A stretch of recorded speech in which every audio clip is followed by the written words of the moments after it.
sabi nyo, di kayo sigurado kung sila ay mga kamag-anak nyo. Do you still maintain this, Mayor? Your Honor, pakiulit po.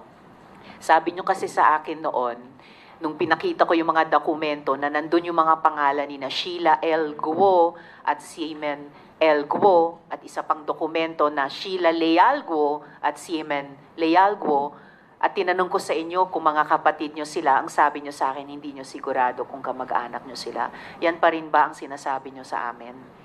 After po ng Senate hearing po, Your Honor, nag-confirm po ako sa tatay ko, kapatid ko daw po sila. Kapatid nyo sila.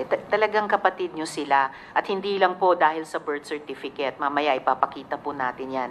So, ito na po. Ito pong lahat ng mga kumpanya ay magkakasama kayo. Nina Sheila Guo at Siemen Guo. Ayan. Hindi po kaunti. Lahat. Kayong tatlo ay magkakasama. Tapos, ito naman po, ang mga travel records ninyong dalawa, ni Sheila Leal Guo, showing you traveled at least 3 times together. Travel buddies kayo ni Sheila Guo. At wala namang masamang mag-travel kasama ng kapatid. I would enjoy that also. Pero why would you lie about something like this? Bakit po kailangan magsinungaling sa bagay na napakadali namang pong i-check?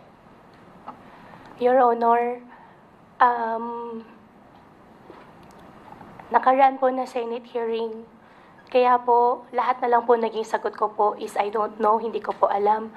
Dahil ayaw ko po madamay pa po ang ibang tao. Kaya lahat po na natanong niyo po sa akin, puro naging I don't know po ang sagot ko po. Dahil ayaw ko po madamay po sila at pribadong tao po yung mga ibang tao po na babanggit, ayaw ko po sila madamay po dito.